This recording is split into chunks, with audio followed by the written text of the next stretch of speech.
are on page 365. But since we haven't learned in a few days, I'm going to recap here. Basically, in this paragraph, Rebbe introduces a very interesting concept that I believe might be new to you, and that is that normally what he said in the previous paragraph was the emotions of meridus, or actually not emotions, the frustration feeling and the simcha feeling are opposite each other, and he said very clearly, if you're completely in the mode of meridus, there's no room, you have no room to entertain simcha, and vice versa as well. And the same is true of ava v'yira. If you're really in the mode of ava, yira has no place. This is what he said earlier. In this paragraph, he says that's only true when you're talking about the ava and yira and meridus and simcha. Yaakov, if you can just mute your phone, it'll help. In this paragraph, he introduces that that's only true when the feelings of frustration and simcha and love and fear are coming from what he calls koiches hagiluyim.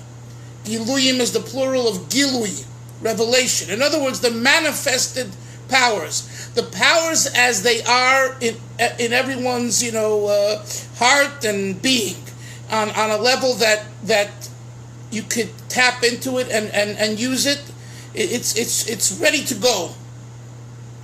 But there's something called koiches ha'atzmiim, the essential koiches, which are the father figure of the koiches hagiluyim.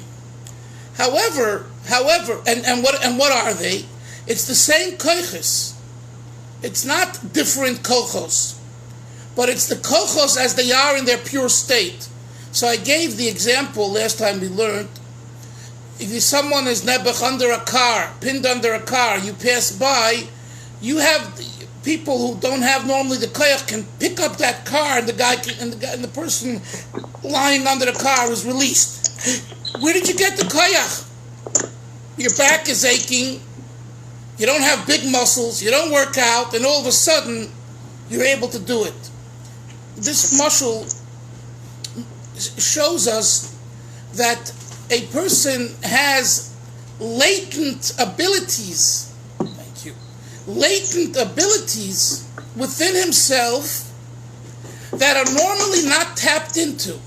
And these latent koiches are the essence and the source for the manifested state of koiches.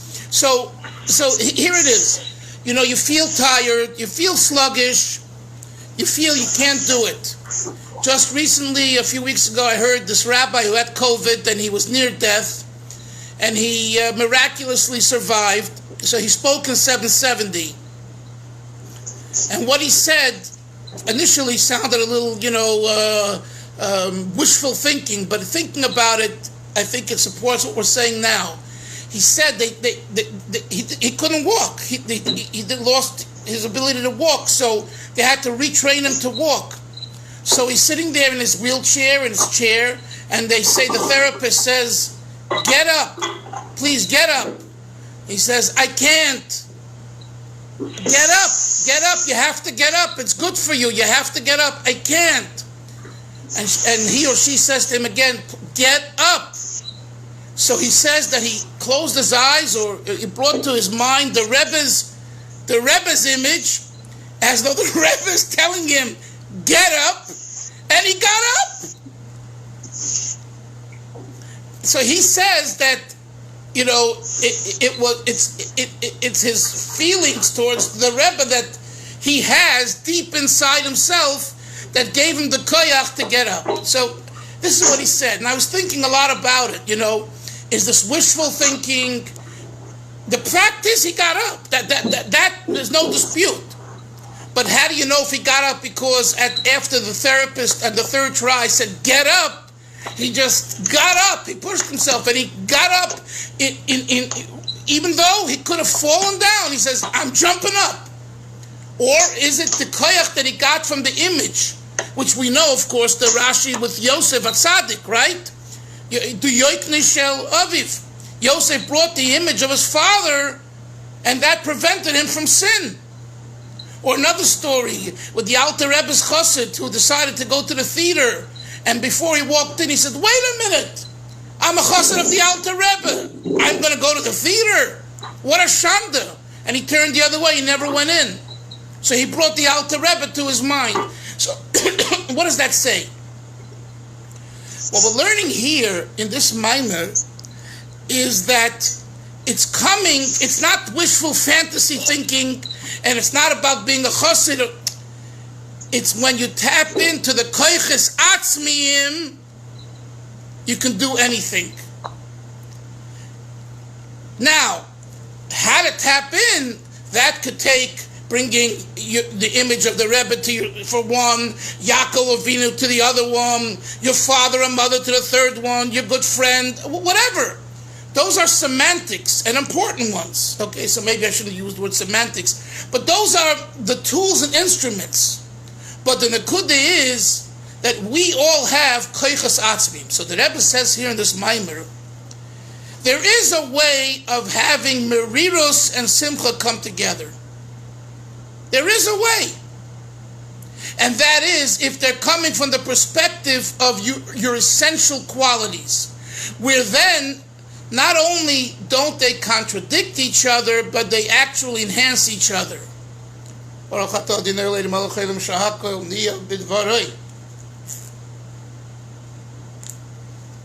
So, I don't know if you hear the shir, but I told over the story of this chassid. There's a family in Chabad called Chaim. And one of the kind of first Chaim was a chassid yet of the Mittler Rebbe and the Tzemach Tzedek. So Hasidim saw a weird practice that from one eye he laughed, he had a smile coming from one eye he had tears. Moshe Byers, how is it possible to have tears from one eye and simcha and from the other eye? The answer is that if you're really in sync with who you are, your koiches atzmiyim, it's possible. That's what we're learning here. And in the Maamar here, the Rebbe brings a statement that it says in the Zohar, Rabbi Akiva, he learned the Seides HaTorah, the secrets of the Torah, from his teacher Rabbi Eliezer HaGodel. And when he did that, Zolgu Einav Demois, his eyes teared with tears. So the Rebbe says, where did those tears come from? Did those tears come from the bad side, the happy side, or the sad side? And he says that those tears came from the happy side. He wasn't crying because of pain, he was crying because of great simcha. In this case, the simcha was that he learned the esoteric secrets of the Torah, so he knew when he puts on tefillin in the morning what's happening in the world, what's being accomplished by those tefillin. Could you imagine when you do a mitzvah, and if you were to know the secrets of that mitzvah, what chambers and rooms it opens in heaven for you, boy, would you run to the mitzvah. It's just like someone who gets a good stock tip or a good real estate investment tip, or gets a secret, knows, oh, do this and you'll make a lot of money or you'll accomplish so much. They run. They wait, they get up early and they're waiting at the door for the doors to open, right? So the Rebbe says that Rabbi Akiva, the Zohar says, learned the secrets of the Torah from Rabbi Eliezer HaGodel, and because of that he cried. So he wasn't crying because of pain, he was crying because of simcha. So what do we see? We see that the outward manifestation of frustration and tears can be a result of a deep joy and happiness. The other example that I gave you the other day last week was when at a time of your child's simcha, someone, this example is brought in Chassidus, who could be normally very frugal, very stingy, and they splurge. At the wedding, they splurge. Why do they splurge? You're known as the cheapest guy in town. You don't give a dime, and you have it, and you don't give, So Yaakov, why is it? It's because at the time of the simcha, the essence of the person comes out. That's what we're talking about here. This is what we learned last week. Let's now look inside 365. We're learning the 3 lines from the bottom. In middle of the page, Hainu Hiskalalut Ba'alikus. The Rebbe says this idea of bringing together 2 opposites comes from when we incorporate ourselves Hitkalalut Ba'alikus in godliness. He says in Yiddish, Oisgein in Getlichkeit, but he also teaches the word Hiskalalut from the word Kilos HaNefesh, extinction of the soul, where you just want to be with Hashem and that's it, right? What does the Gemara say in Megillah Yoni? Once on Purim, Rabbi and Reb Zera. Rabbi invites his student Reb Zera to the Purim Suda. He gives him quite a bit of wine.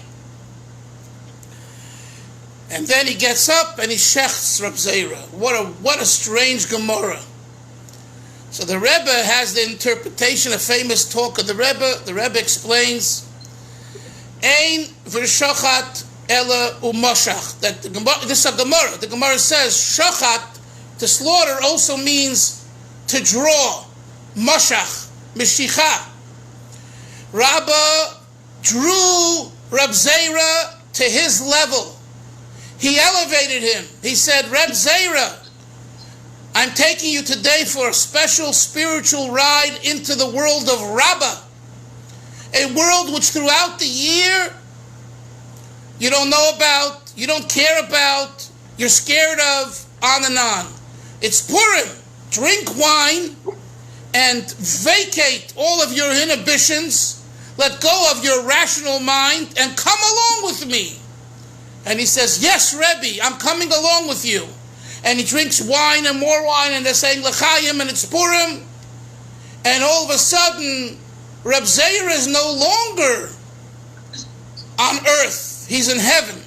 And not because he drank a lot of wine and he became cuckoo.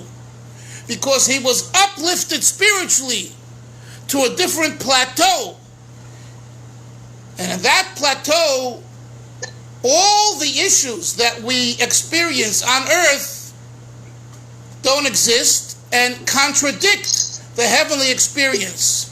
So that's why it says he died. He shechted him. It was overwhelming. He blew his antennas. There was a blowout of the fuses. Reb Zera couldn't handle the awe of his Rebbe because his Rebbe's awe was very intense.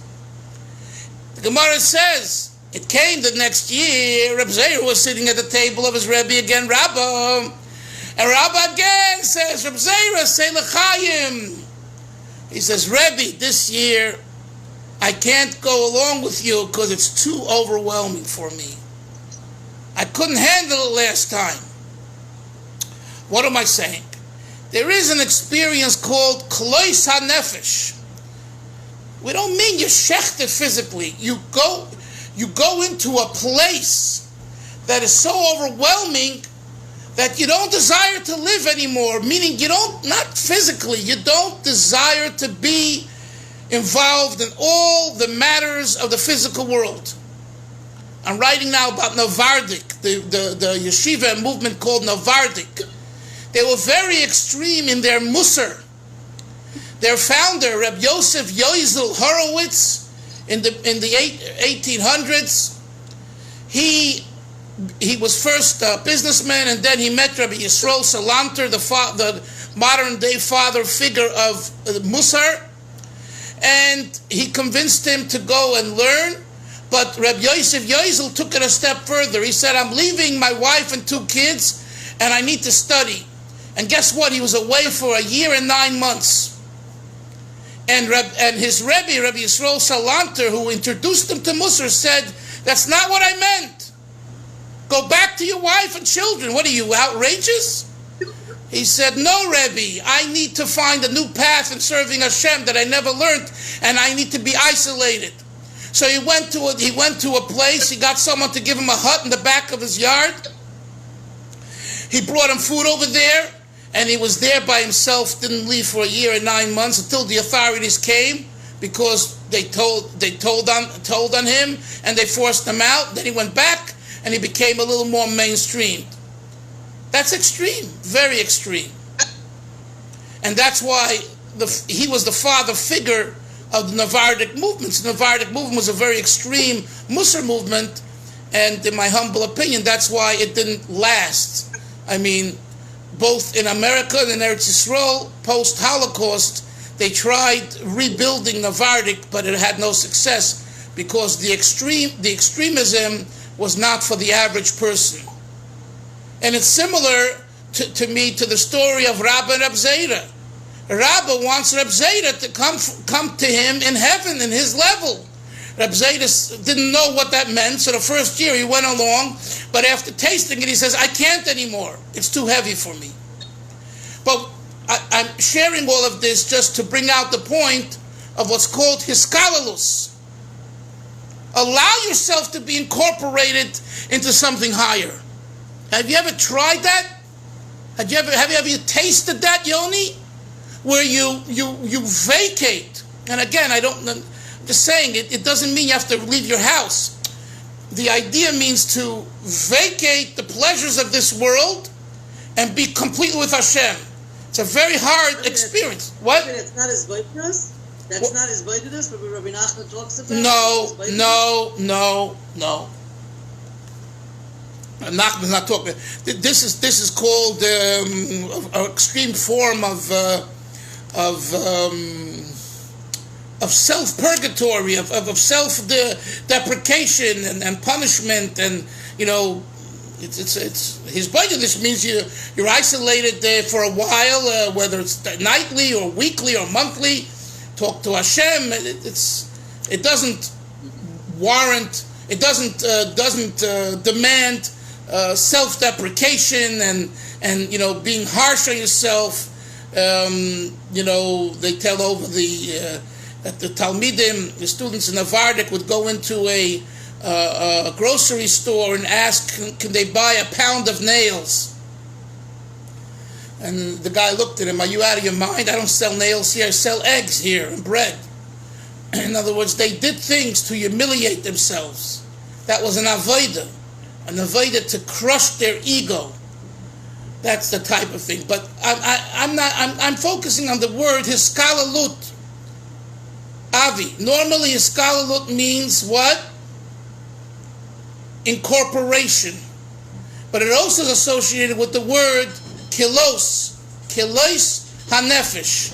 Extinction of the soul. Where all you want is a Kodesh Baruch Hu. Let's continue. And that's why it says in the Yiddish, look at the Yiddish words, Yoini. Yaakov, oisgein in getlichkeit. Oisgein means to melt in godliness. The Rabbi Akiva, Rabbi Akiva's true desire, he wanted one thing and one thing only. He wanted to be in the godly level, in the godly chamber, in the heaven. Und hat gesucht dem Inyan von Kleis HaNefesh. Rabbi Akiva was searching, Moshe. What was he searching for? He was searching for Mesiras Nefesh.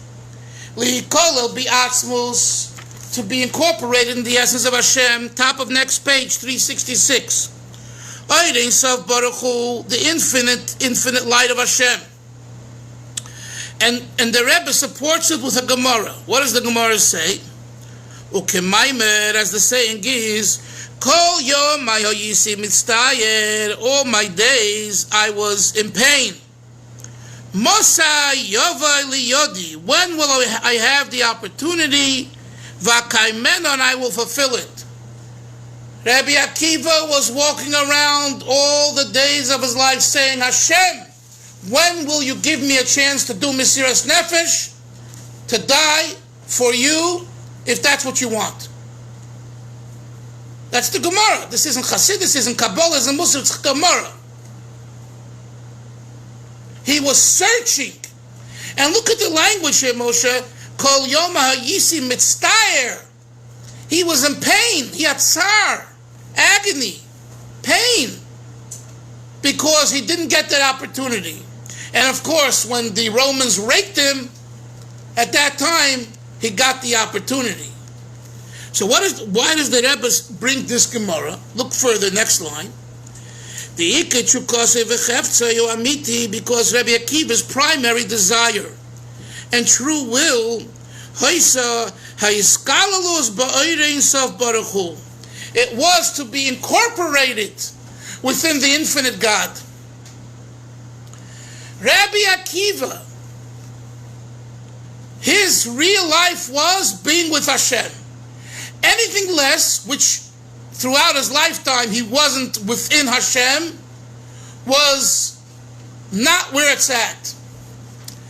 You see, if this is an issue of the paradigm, what is your paradigm? And this is a very important point. We must set our paradigm. And if we set the right paradigm, whether or not we will reach that paradigm in a way is irrelevant. I'm going to explain that soon, why it's irrelevant. But Rabbi Akiva set a paradigm. And you know what his paradigm was? To be incorporated in the infinite God. To be with Hashem. Not my family, not my wife, not my business, not my friend. Hashem. Everything else is an extension of God. And if I could find God in everything else, great. But what's the paradigm? Hashem. Now, just for your knowledge, Chassidus says that Rabbi Akiva's desire is not the ultimate. Why? Because his paradigm was dying for God. Mesiras Nefesh. Chassidus says, you know whose paradigm was the ultimate? Avram Avinu. Because Avram said, Hashem, I am yours. Both said they want to be with God.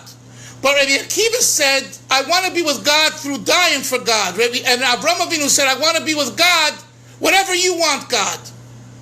I have no self-interest. Rabbi Akiva, compared to Avram, had a little self-interest. You know what it was? I want to die for God.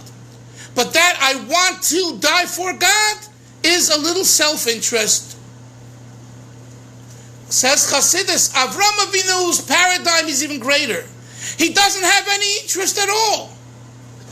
Except for one thing, God. Not I want to live for God, not I want to die for God. I'm yours. You decide. You want me to live? I'm here. You want me to die? I'm here. But here, what I just said now is explained in other places of Chassidus. That's why I said earlier, Rabbi Akiva's approach is not the ultimate. But here we're focusing on Rabbi Akiva's approach. What did he want?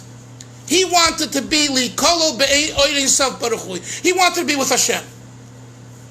In other words, contrary to Reb Zera, the Gemara in Megillah, contrary to Reb Zera, who the next year said, Rabbi, I ain't going with you up there.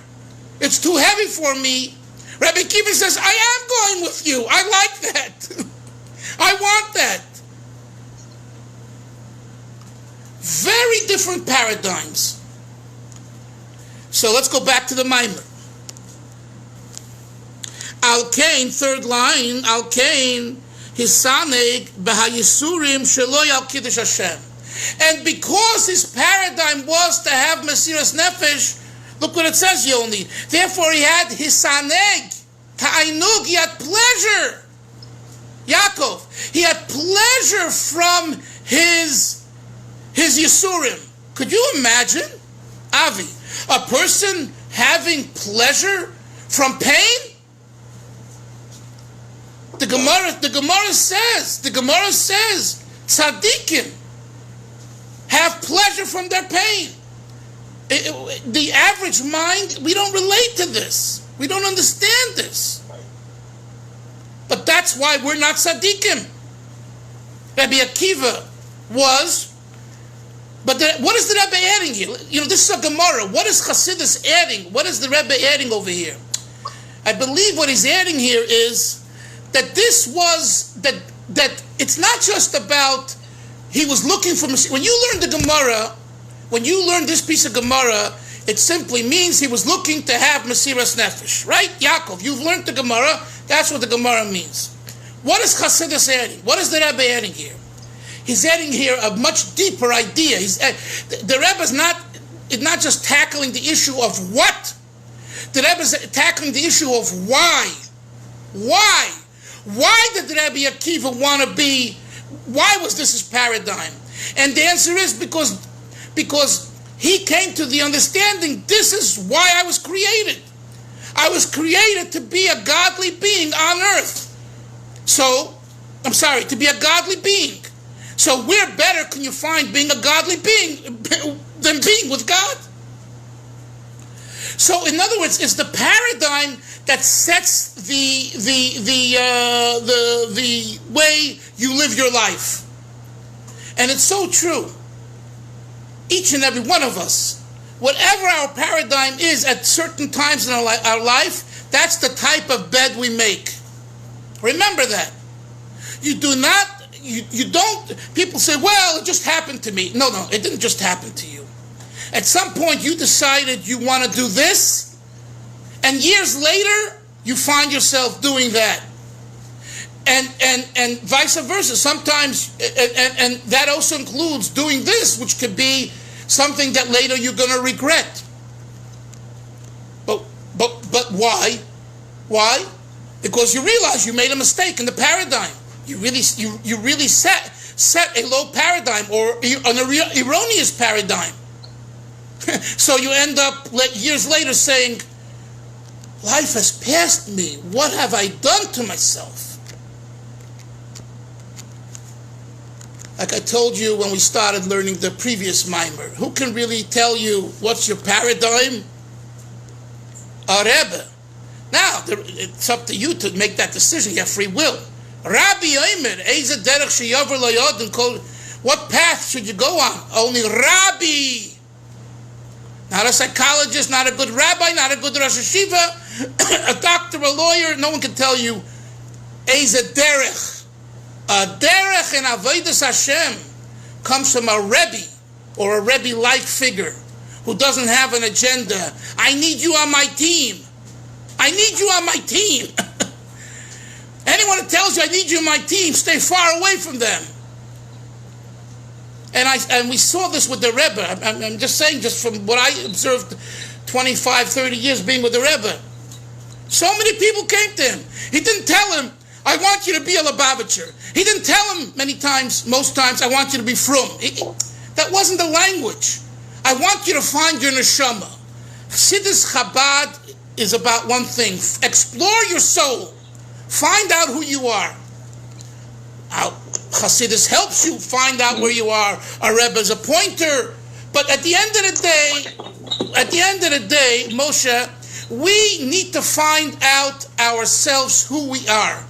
That's what it's about. So when someone came to Lubavitcher Rebbe for a bracha, he didn't tell him you need to do it this way. That choice Hashem granted everyone, and it's a very healthy way of living. But at the same time, and we learned this in the previous Maamar, Messiah, right?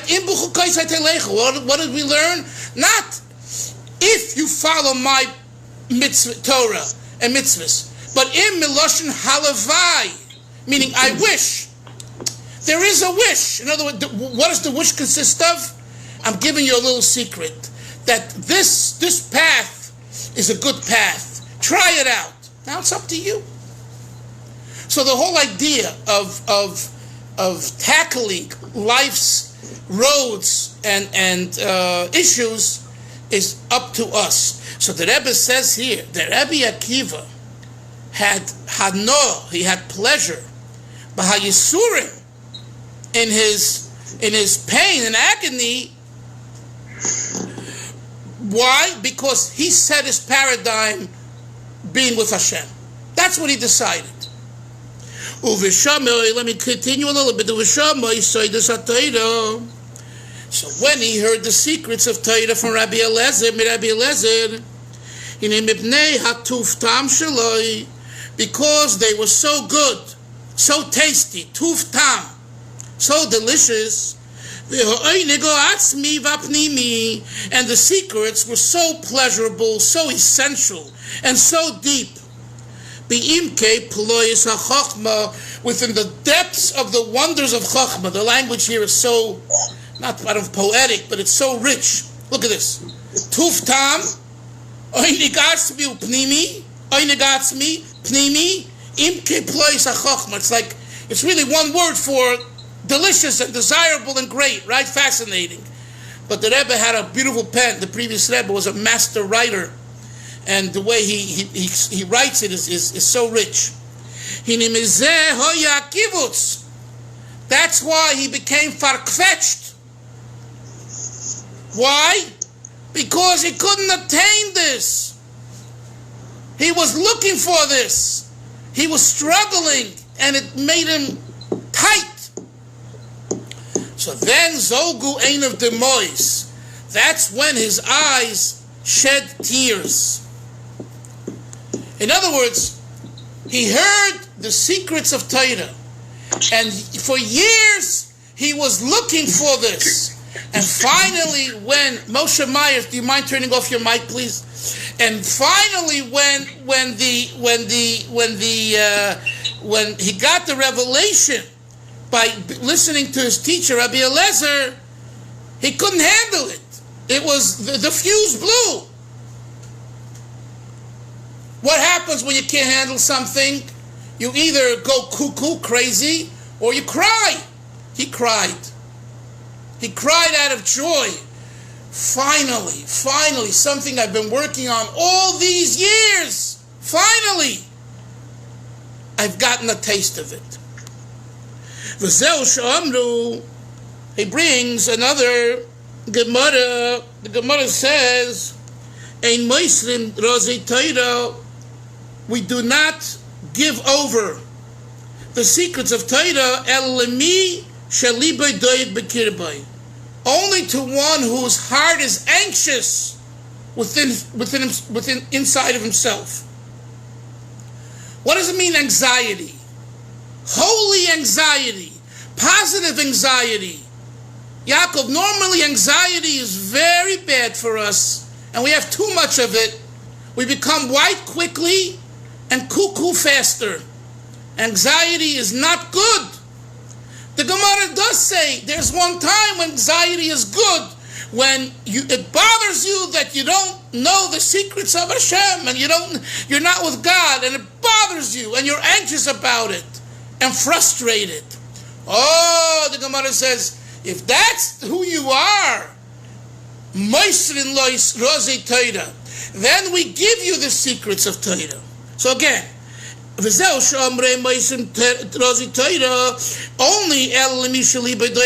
someone has anxiety within himself.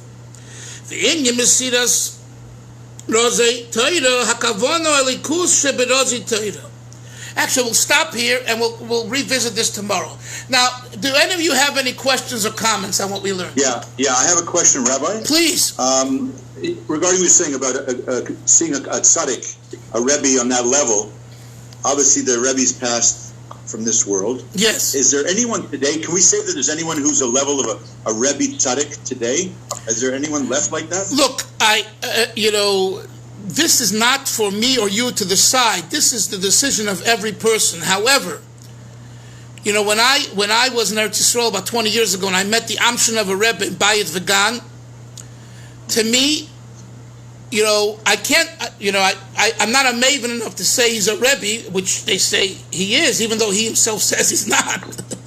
But he's definitely a servant of Hashem. That I can tell you. And humble, not just humble. He doesn't sleep. I was there at 4:45 in the morning, and his stomach was growling like he hadn't eaten in 2 days. I heard that with my own ears. I'm not making that up. Yeah. So a person who's not sleeping and not eating and learning and helping people, that type of a person is a great candidate for being a Rebbe. Whether he's this type of that's not the truth. It's not like we have far fewer today. It seems like we're talking about the Rabbi Kiva's day, or even Rabbi. Yeah, and, look. There is a medrash. HaKadosh Baruch Hu does not let us be bereft of tzaddikim and in the world. It's a medrash, a Gemara. So the issue is whether this person talks to you and you see in him a soul, that he identifies himself, and to you it's soul to soul, not body to body. That is really, to me, and humble, the two issues that, and they go together. If you have real humility, then you have that ability of being soul to soul. Today, we live in this hodgepodge world where everything centers around miracles. In Chabad, you should know, just for the record, miracles was never the criteria of a Rebbe. The Alter Rebbe in Igeres HaKodesh, I think 22, shuns that. The whole approach in the Polish-Hungarian Hasidic movement, it's all about miracles. In Chabad, it wasn't about miracles. Although miracles, they say, were rolling under the table, but it was never about miracles. And I heard this from my teachers. The whole approach is a different approach. Rebbe wasn't, what miracle did he do? I'm going to go to the Rebbe, I have a problem, and he's going to say something, and I'm going to have a miracle. That wasn't the attitude. Not that it didn't happen many times, but that wasn't the attitude. Today, it's been changed. It's been changed on the outside, where everything's about miracles. Most Fabrengens or Chabad events you go to, you'll hear events of the Rebbe doing this miracle for this person and this miracle, and people need that today. That's what people need. I could tell you, for being a speaker, and that's what gives a lot of people emunah and koyach. But here we are, an intimate group learning Hasidus. We go a little deeper, and we understand that's not the criteria. So Moshe, you're asking me, Moshe, in other words, if you're asking a very good question. How do you know who's a Rebbe for today, for you and everyone? The answer is it only can come how you feel it and see it. And it's not about someone can tell you, he's a Rebbe because I had this story and made this miracle. That's true. But who says the miracle is going to be for you? Right. It's a different criteria. The criteria is whether this neshama that came on earth, you see in this neshama a Rebbe ability. And by the way, I'm not saying there's only one Rebbe. It could be multiple Rebbes. I'm not saying it's one Rebbe. But right. It's something much deeper than the outside, And it's not giving a good class or good advice. Those are important things. That's not what a Rebbe is. A Rebbe is, like I told you over and over, a soul geologist, a maven on the neshama. And if you think of it that way, how many people are maven on the neshama? Who can be a maven on the neshama? So the Baal Shem Tov introduced the concept of a Rebbe who was gifted by Hashem a special gift, which is this quality, and sometimes it takes time for it to come out. At the end of the day, it's belief. So using the miracles as proof is, in other words, if he did 5 miracles, he's a Rebbe of quality A. If he did 10 miracles, he's a Rebbe of quality B. That whole approach is very, for me, the way I see it, very shallow. It's like, it becomes like, what did he do for me? Or what did he do for the world? Of course these things are happening. And you should know, today at the Rebbe's Ohel, you see so many Streimlich and Chas. I would say probably there's more non-Lubavitchers coming to the Rebbe's Ohel than Lubavitchers on an average week. I'm not talking about Gimel Thomas for the yahrzeit, you know? It's become a place here in New York like a Rashbi in Iran. Really, I'm telling you, it's a fascinating phenomenon, but that's the phenomenon. Anyway, Chevra, I have to go daven. Sei gesund. Have a good day. We'll see you tomorrow, okay? Well, thank you very much. Bye-bye.